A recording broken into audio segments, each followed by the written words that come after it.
Muy buenas tardes. Quiero sostener con ustedes hoy día un momento de reflexión sobre algo que es muy importante para todos nosotros.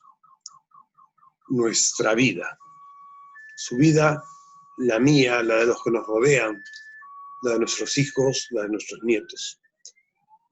Y quiero reflexionar sobre esto porque nuestra vida está siendo amenazada. Un enemigo que aparece invisible, que apareció hace pocos meses, 5 meses y un poco más oficialmente, empezó a atacar nuestra vida ahí donde ella tiene lugar en todo el mundo.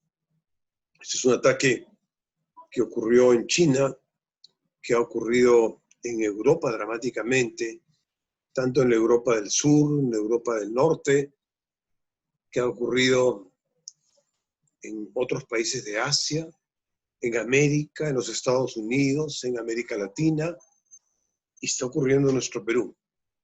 Obviamente estoy hablando del coronavirus o el COVID-19, esta epidemia que al generalizarse en el mundo decidieron declararla una pandemia. La humanidad ha tenido otras experiencias de pandemias. No es nueva la experiencia que estamos ahora atravesando. Lo nuevo quizá es dos cosas: que las facilidades de comunicación física que el mundo contemporáneo nos ofrece, poder agarrar un avión y en pocas horas estar, ¿cierto?, en otro continente, así como las facilidades de comunicación nos han hecho mucho más evidente el dramatismo de lo que hemos vivido. Cuando ocurrió en 1920 la gripe española, algo que nuestros abuelos o bisabuelos probablemente tengan algún recuerdo, fue un evento que originó entre 20 y 50 millones de fallecidos. La estadística entonces, o el registro de lo que ocurría, era muy pobre.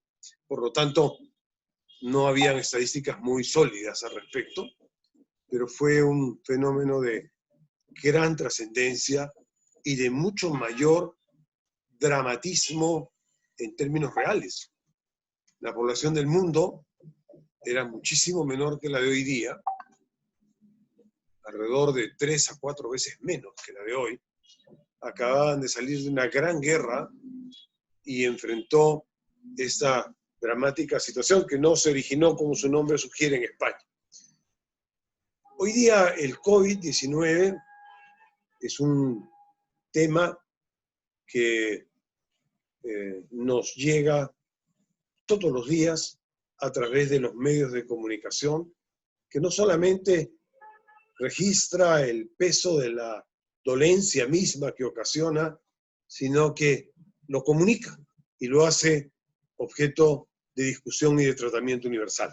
Esto tiene varios resultados, varias consecuencias. Algunas tienen que ver con que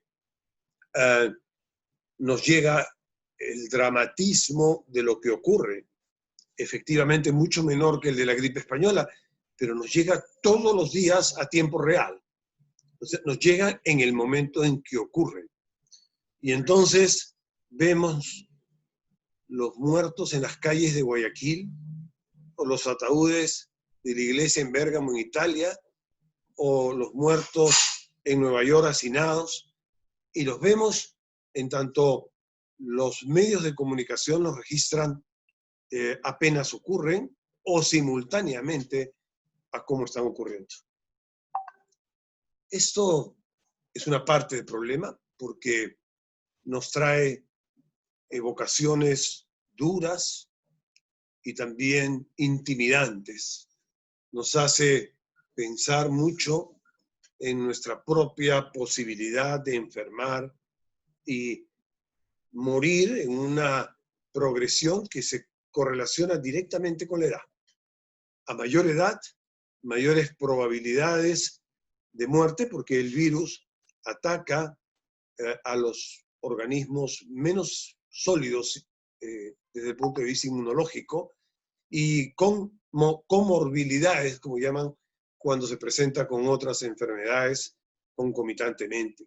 Entonces, esto es indudablemente duro y doloroso, al mismo tiempo que, sin embargo, los estudios, la comunicación de la experiencia médica, de cómo enfrentar este virus, también se masifican o se divulgan a una gran velocidad.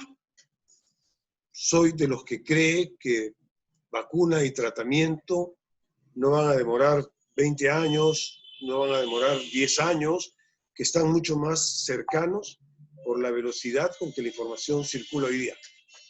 Pero es real ambas cosas. Es real que no tenemos todavía un tratamiento, un protocolo suficientemente contundente y seguro de tratamiento de la invasión del COVID-19. Y tampoco tenemos una vacuna. A pesar de que en algunas partes del mundo han brotado algunos detractores de las vacunas han sido un elemento muy importante para contribuir al incremento de nuestra expectativa de vida al nacer. Ya no recordamos, probablemente muchos, a los niños que tenían problemas para caminar, caminaban muy mal, tenían que estar atados a una silla de ruedas o ayudados con unas muletas por el polio. Y tampoco no recordamos cuando la tuberculosis no tenía vacuna o no tenía cura. Hoy día la muerte por tuberculosis es una cosa que sobreviene asociado a extremos grados de pobreza y de soporte emocional para los sujetos infectados. Técnicamente en 6 meses la tuberculosis puede ser curada. Incluso al mes de iniciar un tratamiento a un tuberculoso primario, en realidad él ya no es un sujeto que contagie y puede empezar a trabajar. Problemas son los otros, los que señalaba hace un momento, los culturales, los sociales, que hacen que haya gente que sea drogo reforzada, es decir, son quienes tienen problemas de haber empezado tratamiento, haberlo dejado, y entonces su sistema inmunológico ya no tiene la misma sensibilidad al tratamiento en una subsiguiente etapa. Pero este tema tiene que ver con el valor de encontrar una vacuna, eso es lo que queremos resaltar.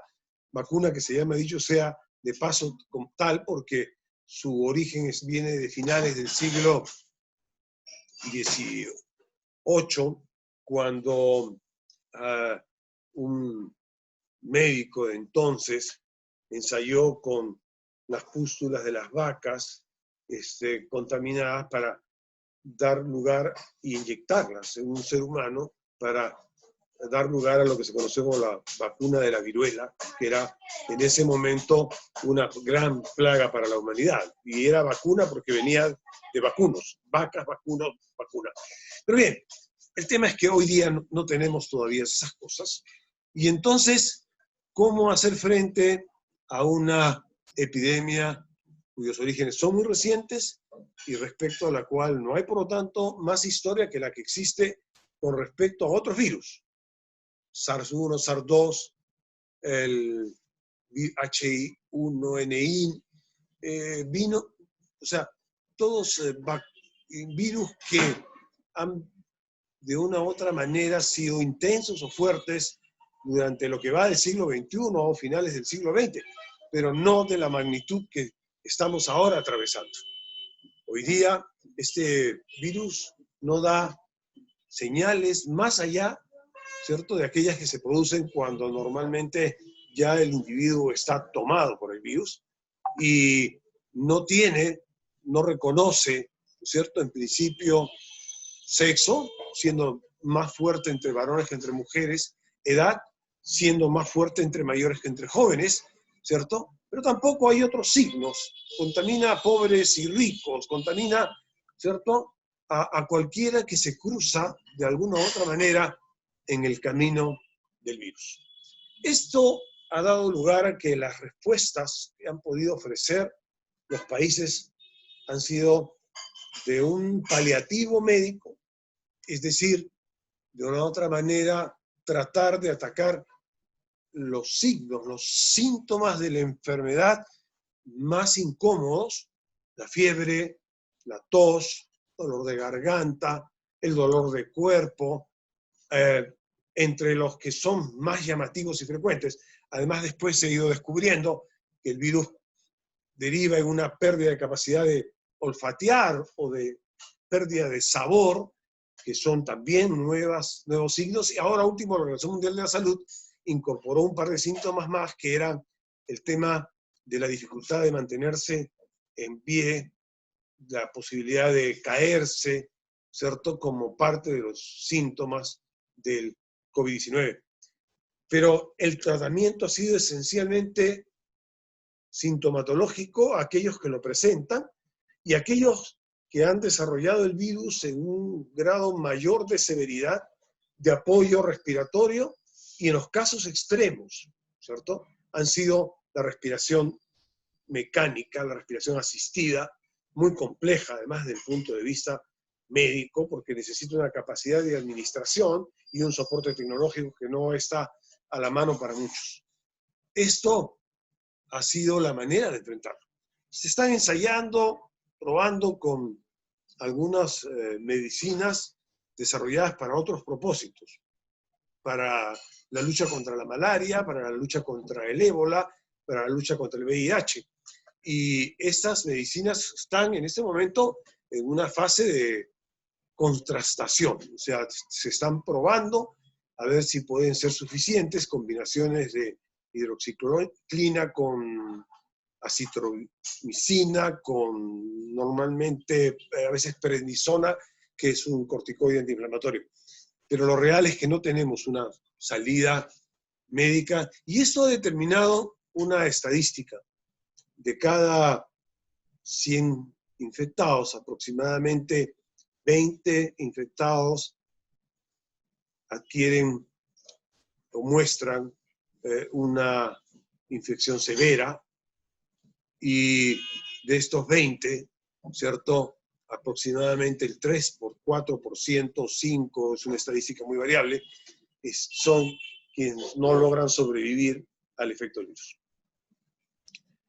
La estrategia de tratamiento de mayor arraigo a nivel internacional ha sido la combinación de estos cuidados médicos con el aislamiento social.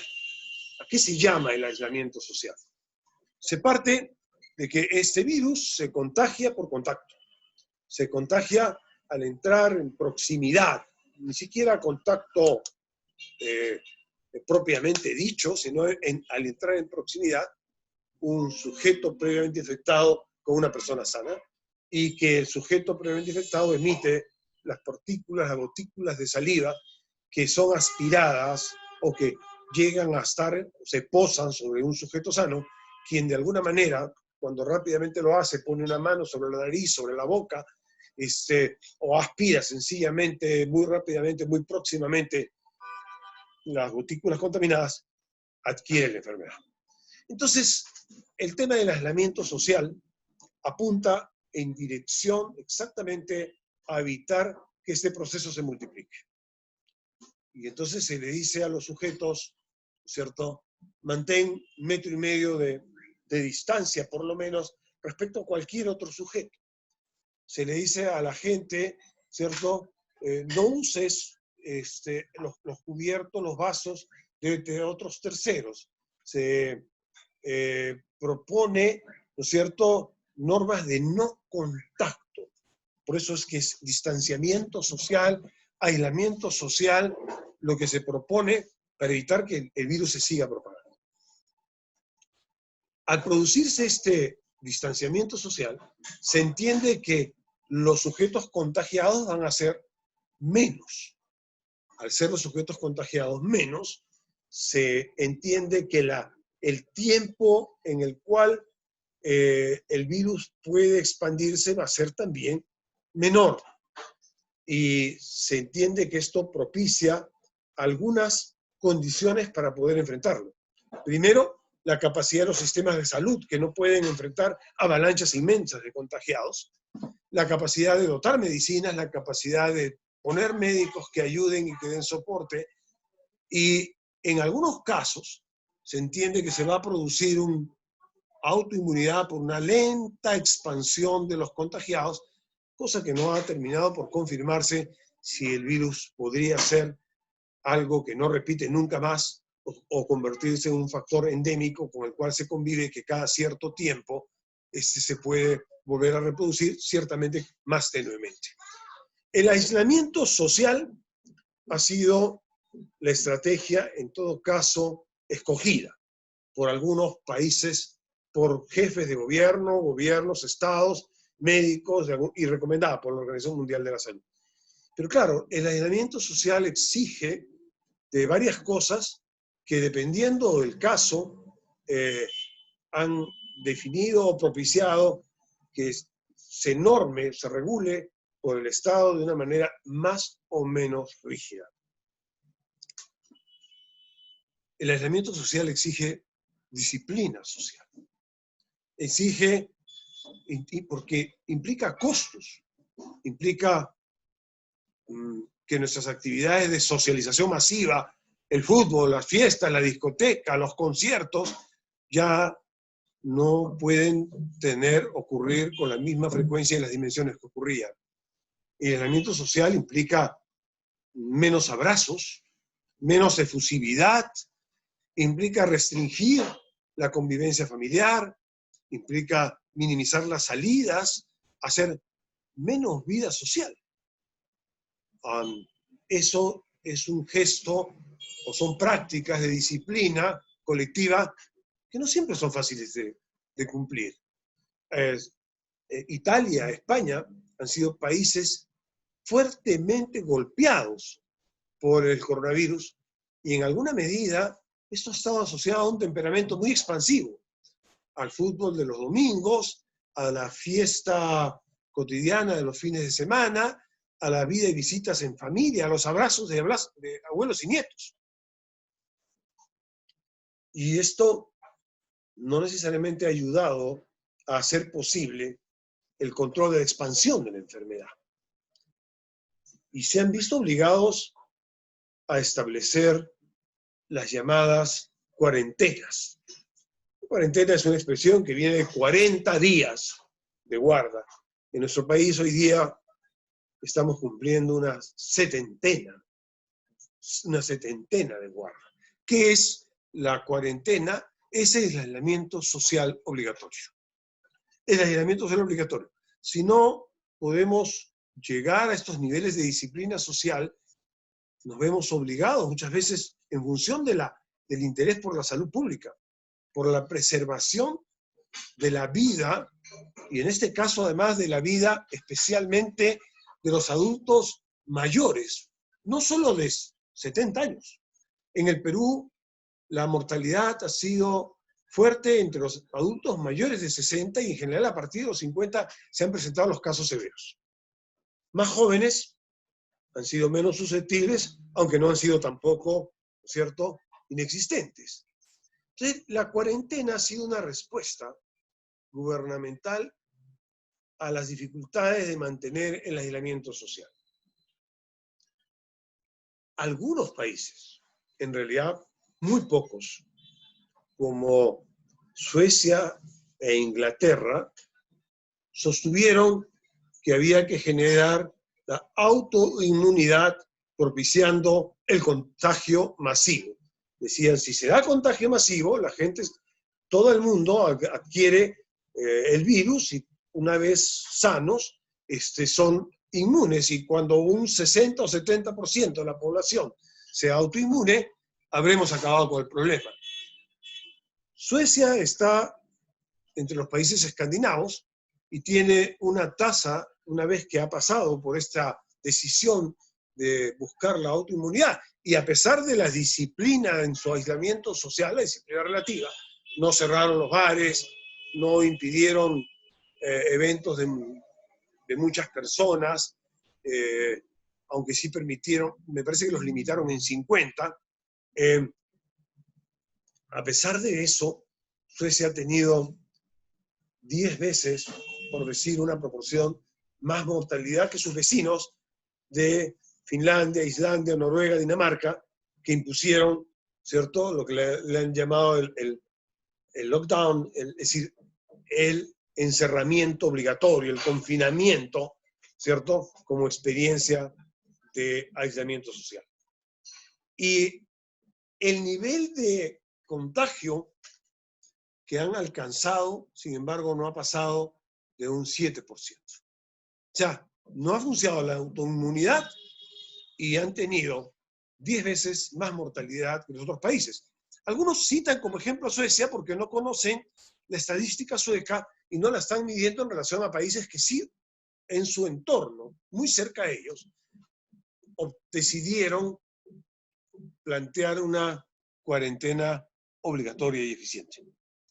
En el caso de Inglaterra, fue tragicómico cuando el primer ministro inglés fue víctima de coronavirus, y después de serlo, el príncipe heredero, Carlos de Inglaterra, y tener a toda la familia real en cuarentena. O sea, estos procesos de liberalización no han dado resultado, a pesar que respondían a una cierta teoría. Pero lo dramático ha sido países como Brasil, cuyo presidente atribuye capacidades mágicas a su población de sobrevivir en los contextos más difíciles y que en este momento está atravesando, ¿no?, por una etapa de crecimiento dramático del contagio y los fallecimientos por coronavirus. Y ni hablar de los Estados Unidos, donde su presidente dijo esto va a ser una gripecita, minimizó y terminó recomendando el uso de Clorox a su población para evitar el contagio masivo.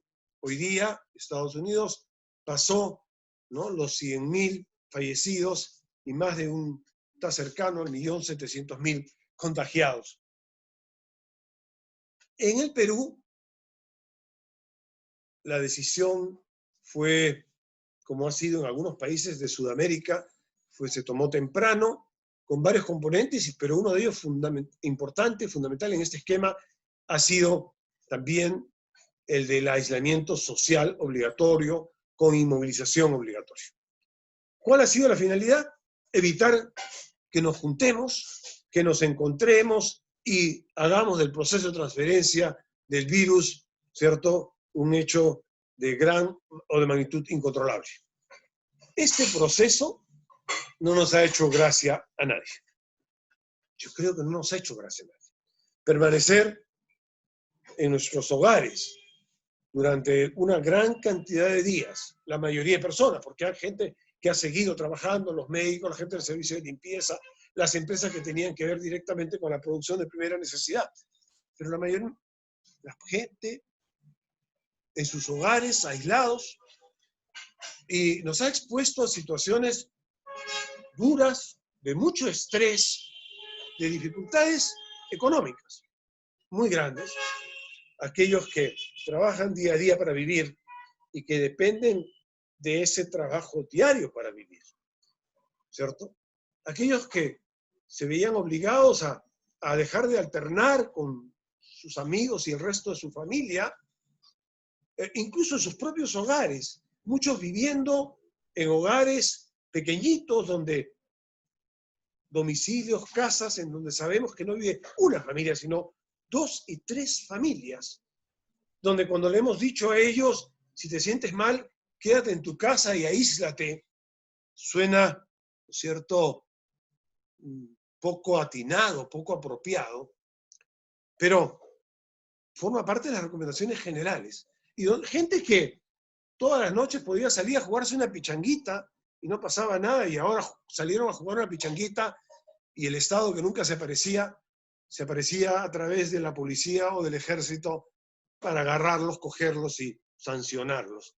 Claro, esto ha sido de costos dolorosos.